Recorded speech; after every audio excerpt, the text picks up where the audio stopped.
just leave comparing yourself and how other people's journeys are. Focus on your journey.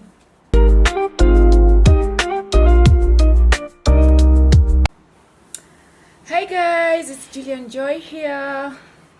Welcome to my channel, and if you're new here, you are welcome. If you are a returning subscriber, welcome back.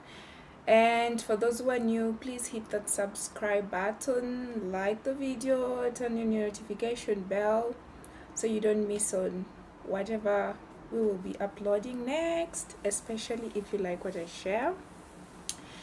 Yes.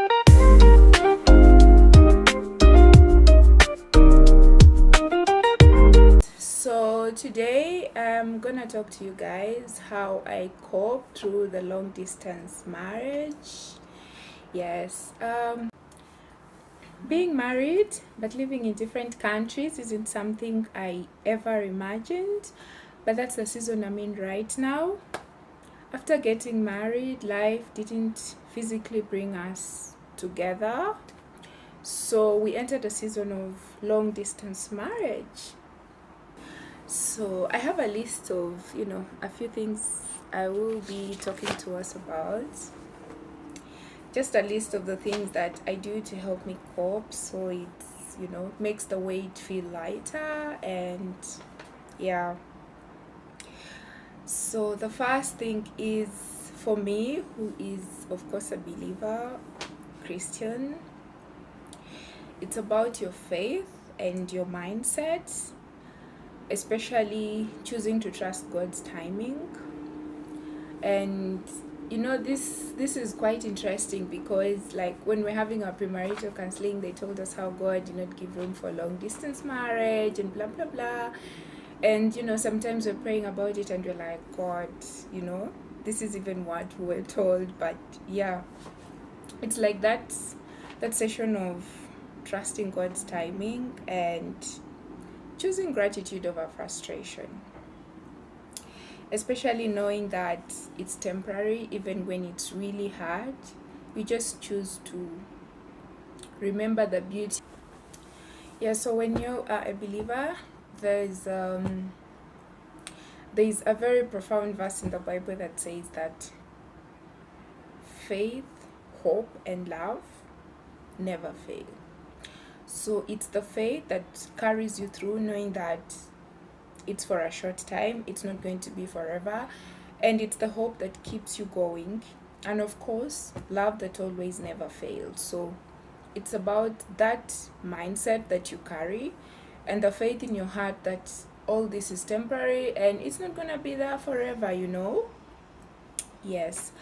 And then the second is about your communication and connection. So we communicate regularly, regular calls, regular texts.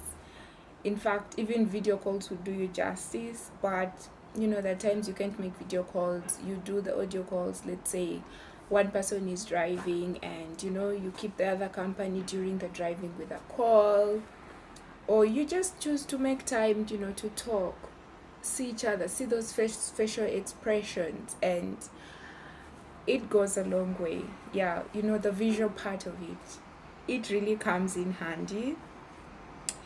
And in the calls, you do praying together. For us, for example, we do the praying together, and sometimes, like, before you go to bed, today it's this one praying and tomorrow it's the other praying, or you're praying together. So that really carries you along way, knowing that you've put your requests together before God, and when two agree on earth, it's established in heaven.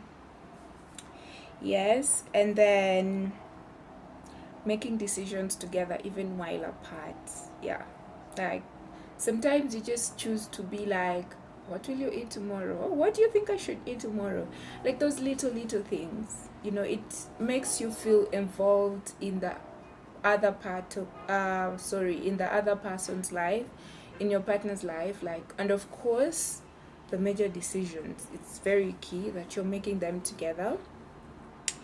Yeah, and even from a distance, you just choose each other daily, communicate daily, the moments you can't call, the random text, or you get a moment and send that message.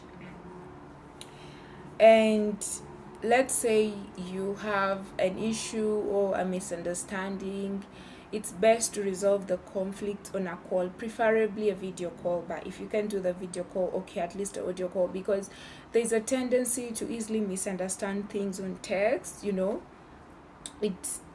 may convey a certain message, the tone may come all different for you. So yeah, it's better to make those resolutions on a call. Yes. And then staying busy and purpose driven. For example, for me, like, since we are on making plans for our future and career wise, and then that career wise has to involve, me learning, let's say, another language. So you keep yourself busy with those things. And then I have work, going to work, and of course, content creation, like, talking to someone out there right now, like you, who is watching this, for example. And you can adjust a new hobby just to keep you busy. If, let's say, this is something you've been wanting to do for a long while, let's say you want to go to the gym, or you want to do this camp or music, or learn an instrument, or learn swimming, just adopt something that keeps you engaged and busy, so your mind is drifted away a bit, and you're keeping yourself busy with other stuff. Yeah, so for me, this was a dream. Like, the content creation thing was a dream, and he kept encouraging me and telling me, why don't you start? Until when the reminders are every day, and you're like, but why am I procrastinating? Why am I not doing this? And boom, probably it had to be this season. Yeah. Yes. So just keep yourself busy, get those new hobbies. And waiting doesn't mean being idle. So that's why I encourage us to get those new hobbies. And then find emotional support and some boundaries. This can be in form of family support, friends. For example, for me, I had, my friends and family. I'm from Uganda, but then I live in Kenya at the moment. So my family had to come, part of my family, my friends. And you don't feel it, like, before the day is done, you've had this activity, you're planning your next activity, you have company, people you can eat with, laugh with, gist with. Yeah, it's really helpful. And then sometimes go out with friends, like I'll go out with my friends, like how I've shown it here. Would spend some time together, or with my family, my siblings, my sisters. Yes, and that really helps. And then this is very important. Stop comparing your journey with others. Stop comparing yourself with other couples. That is going to give you unnecessary pressure. You have to be kind to yourself. Be kind to let yourself embrace the journey and yet enjoy it. Not walking through the journey with all these regrets of why is this not happening. So please do not compare yourself. Do not look at other people's journey. Everyone has their own path in life. Everyone has their own race. So be kind to yourself and run your race with a lot of gratitude.